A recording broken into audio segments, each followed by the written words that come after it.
Secretaria, secretario, compañeros, muy buenos días tengan todas y todos ustedes.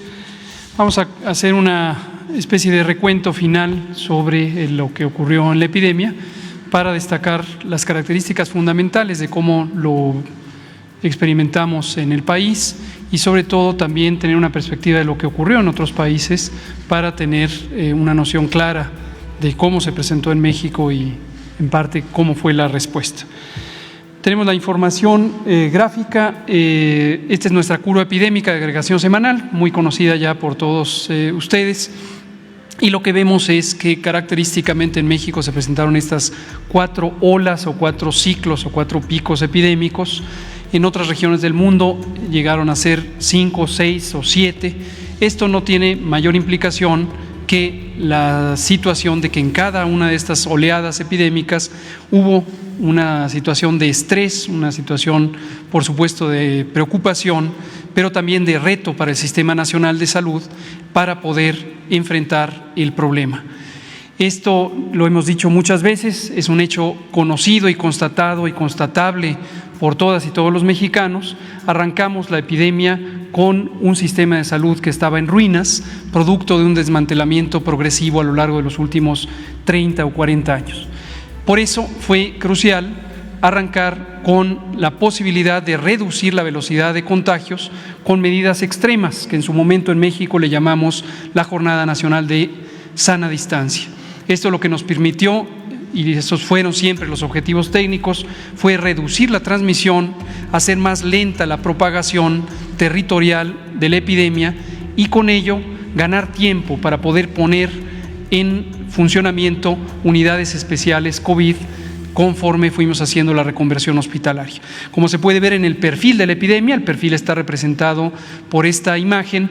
La primera oleada es una oleada donde la curva epidémica fue sumamente plana comparado con lo que ocurrió en otros países del mundo en esa misma temporada, al inicio de la epidemia, pero también se puede ver de manera muy clara y dramática con la comparación de las otras olas epidémicas sucesivas. La primera ola muy plana, producto de las intervenciones de salud pública que nos permitieron ganar tiempo para poder habilitar los hospitales y atender a todas las personas. Posteriormente tuvimos la oleada de la variante Delta, que fue la más agresiva, como lo mostraré en el dato de mortalidad y de hospitalización. La tercera ola con algunas de las otras variantes y finalmente la oleada de Omicron, que pueden ver fue 3 veces más grande que la tercera ola, pero afortunadamente ya estábamos en una alta cobertura de vacunación y la cantidad de hospitalizaciones y defunciones fue considerablemente más baja. En las últimas 5 semanas, como lo revelamos hace una semana, hemos tenido ya una reducción muy sostenida de la epidemia. Llevamos más de 3 meses donde tenemos una reducción invariante, cada vez se mantiene una cantidad de casos mínima. Esto va a ser relevante para considerar cuál es el estado actual de la epidemia y la perspectiva futura. La siguiente, por favor. Como decía, en los impactos importantes o más destacables, más lamentables también de la epidemia, está la enfermedad grave, que aproximadamente en 5% de la población infectada por el virus SARS-CoV-2 se presentó, con la necesidad de hospitalizar a las personas. Y ahí vemos el mismo perfil, 4 oleadas, pero en contraste con los casos, vemos que una vez que empezamos a vacunar, en las olas 3 y 4, tuvimos una cantidad, una proporción de personas hospitalizadas sustancialmente menor a lo que ocurrió al inicio de la epidemia. En la sombra de color claro que se ven estas 2 gráficas, la de arriba camas generales, la de abajo camas de terapia intensiva, vemos la capacidad hospitalaria que mantuvimos en todo momento y que logramos con la reconversión en las primeras 6 semanas de la epidemia. Vean ustedes en el extremo izquierdo de las gráficas cómo teníamos una muy limitada capacidad hospitalaria, pero en 6 semanas logramos montar esa capacidad y la sostuvimos a lo largo de toda la epidemia, teniendo prácticamente el doble de camas de lo que en su momento fue necesario utilizar para atender a las personas. En este momento se ha mantenido también muy estable la reducción de la hospitalización. 3% de ocupación en camas generales, 1% en camas de terapia intensiva y en algunas entidades federativas ya varios días consecutivos con ninguna ocupación de las unidades de cuidados críticos COVID. Esto lo que nos permite es identificar también una estabilidad en este impacto tan importante. Y finalmente, respecto al perfil de la epidemia, la mortalidad, la situación más delicada, más lamentable de cualquier enfermedad es la pérdida de la vida. Y lo que vemos también es esta característica de que una vez que empezamos a vacunar, logramos llegar a la tercera y sobre todo a la cuarta ola con una población fundamentalmente protegida de los desenlaces que puede proteger la vacuna contra COVID en cualquiera de sus variantes o marcas. Y lo que vemos es que tuvimos una reducción también de la mortalidad que se ha mantenido en estas últimas 3 meses, ha reducido 10 veces la mortalidad y se mantiene ya en cifras mínimas. Siempre decimos que quede muy claro, aunque fuera una sería muy lamentable, pero en términos epidemiológicos es una reducción muy sustancial. 4 defunciones en promedio diario en las últimas semanas. Al final de los cierres semanales llegamos a 8, pero entre 4 y 8 el número de defunciones diarias en promedio. Vamos entonces ahora a ver la vacunación. La vacunación, como se sabe, se presentó un programa, una estrategia desde diciembre, el 8 de diciembre de 2020. Iniciamos la vacunación en 2021, en 2020 de hecho, el día de Nochebuena, el 24 de diciembre, y no hemos parado de vacunar, como se ve en esta gráfica que tiene una línea continua diagonal, en donde es el ritmo que hemos mantenido la vacunación a lo largo de todo este tiempo. Hemos puesto ya casi 200 millones de dosis en 85.8 millones de personas. Esto es tan solo para el esquema primario. Y esto nos ha permitido llegar, la siguiente por favor, a una cobertura general de 87% de la población elegible de 14 años en adelante. Y para la población adulta de 90%. Esto permite alcanzar un grado de inmunidad poblacional muy alto, que es precisamente lo que permite tener una lenta propagación, pero además una protección muy importante contra los desenlaces graves. Por su parte, iniciamos los refuerzos hace ya varios meses y hoy tenemos los operativos especiales en el mes de abril para alcanzar una cobertura óptima también de los refuerzos en todas las personas que recibieron el esquema primario de 1 o 2 dosis. Y seguimos llamando a la población a que aproveche este mes de abril para lograr vacunarse si es que no lo ha hecho o no ha recibido el refuerzo. Hasta el momento 56% de cobertura en los refuerzos, esto es 45.7 millones de personas que ya han sido vacunadas con el esquema de refuerzo.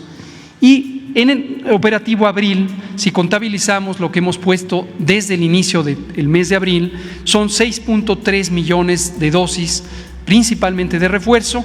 500,000 todavía fueron dosis del esquema primario, personas que no se habían vacunado, pero ya fueron vacunadas, y 5.8 millones en el esquema de refuerzo.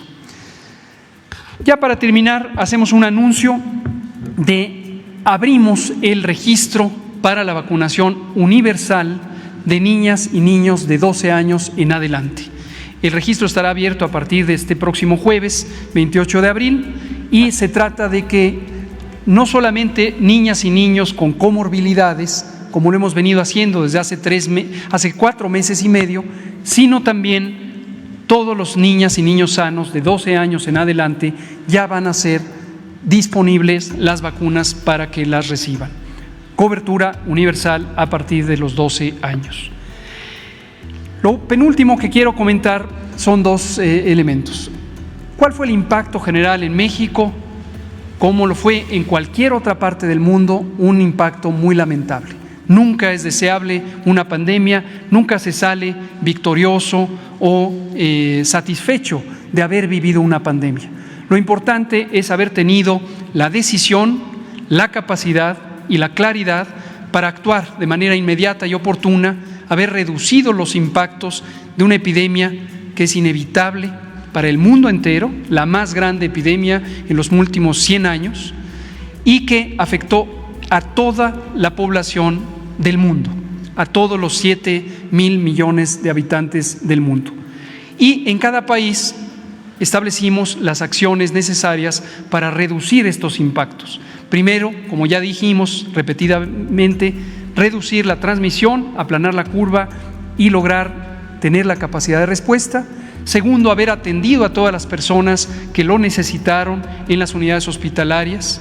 Tercero, cuando apareció, porque se logró desarrollar la vacuna, haberla aplicado y estuvimos entre los primeros 10 países del mundo que empezaron a vacunar a su población. Y hemos logrado, como dije, ya una cobertura muy grande. Esto se refleja en los impactos que los podemos ver en esta tabla que aquí hemos presentado también repetidamente sobre la comparación con todos los países del mundo. En esta tabla aparecen los primeros 30 en orden de mortalidad, cuántas defunciones ocurrieron por millón de habitantes, y podemos ver que de los primeros 30, México quedó hasta el momento en el lugar 28 dentro de esos primeros 30. ¿Y con qué nos estamos comparando? Con los países que aparecen en esta tabla, y ustedes pueden ver en la región, si la hacemos un poquito más grande, por favor, en la región de América hay varios países que desafortunadamente tuvieron estos impactos más grandes. Perú, por ejemplo, podemos ver también Brasil, desde luego, un segundo país más poblado de la región. Vemos también otros países en la región europea que tuvieron impactos más grandes. Chile en lugar número 16, Estados Unidos en el lugar número 17 de mortalidad, Armenia, Argentina dentro de la región, Colombia dentro de la región, Trinidad y Tobago también en nuestro continente, en otras regiones Bélgica, Italia, Grecia, Paraguay en nuestro continente, Reino Unido de Gran Bretaña en la región europea, y entonces vemos ya a México y posteriormente Rusia, Ucrania como los países dentro de este primer bloque de 30. Esto lo dejamos claro, como lo hemos repetido muchas veces, nunca es deseable tener ni una sola defunción, pero también consideramos que es importante que la población tenga claridad de cómo contendió México y cuáles fueron los resultados. Se propagó durante una parte muy larga de la epidemia una mentira construida de que éramos el país con la cuarta mortalidad más grande del mundo. Eso ya se redujo, ya solo algunos columnistas de cuando en cuando insisten en esta mentira que fue una fabricación. Los datos objetivos, accesibles a todo el mundo, están ahí para mostrarlo. Y vemos ahora sí la última diapositiva. La Organización Mundial de la Salud analiza ya desde hace varias semanas cuáles pueden ser las perspectivas de esta epidemia. ¿Cuándo ya podemos decir que ya no estamos en un estado epidémico? En algún momento tenemos que decidirlo y tiene que ser con bases científicas, con bases técnicas. Esto es importante porque COVID-19, el virus SARS-CoV-2, no se va a ir de la humanidad como no se ha ido casi ninguno de los virus respiratorios que han causado epidemias, incluida la influenza. Y tenemos que transitar ya del estado epidémico que nos mantiene con una serie de medidas especiales que afectan a múltiples aspectos del bienestar social de las personas, de las comunidades, de los pueblos, de los países, a un estado de vivir con el virus en sus características. Este estado técnicamente le llamamos estado epidémico, al estado agudo, y al estado prolongado le llamamos estado endémico, es decir, ya vivir con el virus. Para los virus respiratorios, característicamente, hay fluctuaciones, hay cambios. Durante la temporada de calor bajan los contagios, durante las temporadas de frío suben los contagios. Influenza es el modelo más característico y es muy probable que COVID-19 empiece a comportarse de esa manera, con veranos de baja transmisión y otoños, inviernos de transmisión más importante. Pero así viviremos. En la medida en que tengamos una alta inmunidad de la población, los impactos serán menores. La Organización Mundial de la Salud analiza algunos criterios y los comentamos aquí. Son estos 4 criterios que permitirían identificar la posibilidad de reconocer el fin del estado epidémico. Y vemos en corchetes en esta misma imagen cuál es la situación actual de México, que es la que acabo de comentar. El primer criterio es una alta capacidad de respuesta. Nosotros mantuvimos el doble de camas disponibles en todo momento y ahora tenemos una ocupación menor al 2% promedio de las unidades COVID. Tenemos una alta capacidad de respuesta. Alta cobertura de vacunación. En población adulta hemos logrado 90%, en promedio tenemos 87% para la población elegible, alta cobertura de vacunación, alta inmunidad poblacional. Muy pocos fallecidos, ya dijimos, en promedio menos de 4 diarios, y muy pocos casos reconocibles, menos de 300 diarios en todo el país. Entonces, con base en estos criterios, aunque todavía están por formalizarse por parte de la OMS, podemos identificar que en México estamos ya cerrando el ciclo epidémico y transitando a el estado endémico.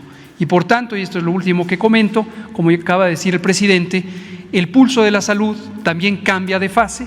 En su momento cerramos las conferencias vespertinas como una necesidad de información diaria. Hoy estamos cerrando esta información con ciclos en la conferencia matutina.